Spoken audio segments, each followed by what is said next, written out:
Welcome to the 33-day soul care challenge. This is Amanda Lux and today is water day. And for water day, today's prompt, I love this prompt. It's about sacred play. And sacred play is something that I like to think this is something that I've totally made up. I know it's not, but for me, it's something that I have invented in my life. It's not something I've taken a workshop on or have some kind of, degree in or something. I don't know if it exists, but if it does, I would love to get one.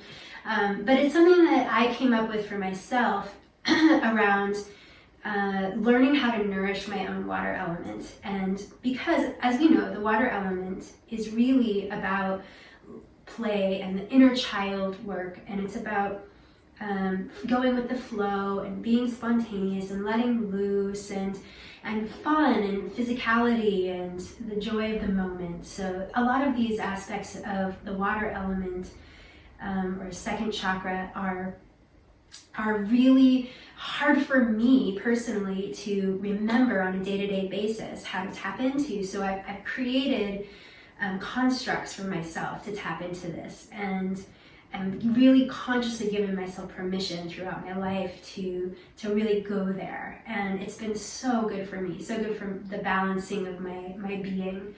Because I can be really fire and driven and go and, earthy and whatever. But like when that sacred play comes out, it is, oh my gosh, the best. And I really, really want my whole life to be infused with that energy because it's so healing.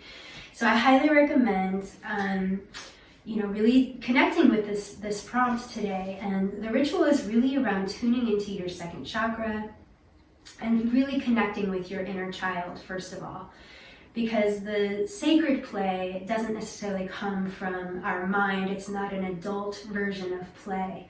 This is about connecting with the uninhibited, deeper, more subconscious part of your being that can then come forth and inform your actions. So it could be a way that you go about the activities that you're doing throughout your day that could be infused with that childlike wonder and curiosity and spontaneity.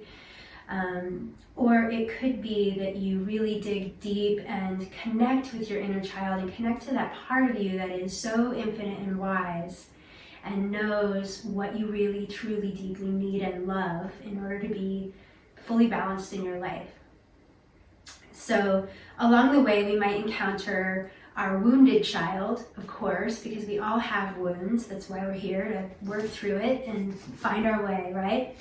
And so we want to honor that part too, and really honor all the aspects of our inner child that come forth, because they're all here to inform us, and there's wisdom in all of it.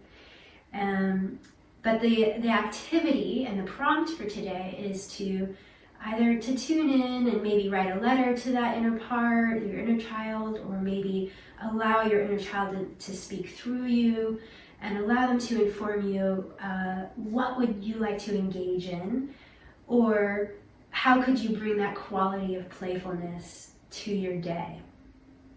So some examples of this for me, I would say, as far as just a really light and easy way to infuse that quality into your day, I was just pulling weeds like a week ago or something, and on the property where my art studio is, and I was there to paint, but before I was going to do some painting, I wanted to pull some weeds.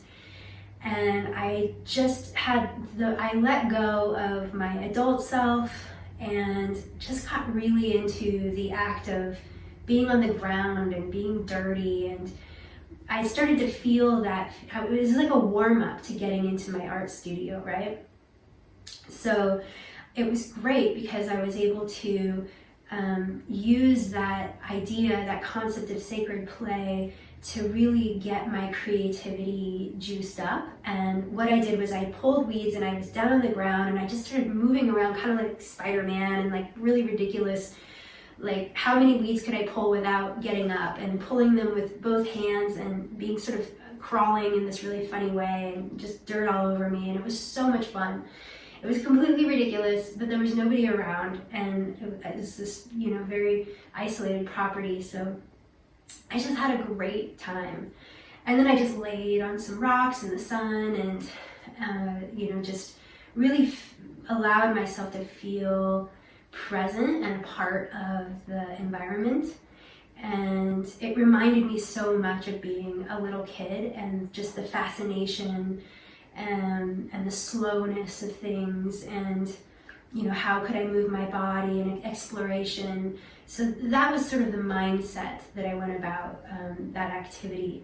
It was really infused with that feeling of sacred play, and it really did work well to kind of open and get my second chakra moving and flowing. So if you had more time and more devotion to this as a practice, you could set aside a weekend or days at a time. And I've done this as well, where I do sort of sacred play retreats for myself. And this is like going into my art studio and not coming out for days, and just painting and playing and writing and dancing, and it's just so much fun.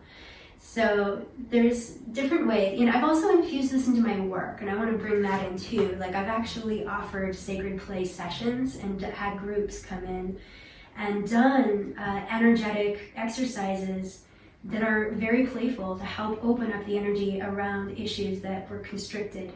So it's a wonderful way to facilitate mediation, and it's also a way to just get the creative juices flowing for groups or for yourself. So there's some possibilities for you. I want to invite you to go explore this. Start with your, tune into your second chakra, really tune into your body. Find that connection with your inner wise child, and then allow something to come forth from you that maybe you wouldn't otherwise have explored, and have at it and just explore. Be curious, be a child, have fun. And then let me know how it goes. Thank you. I can't wait to hear about it.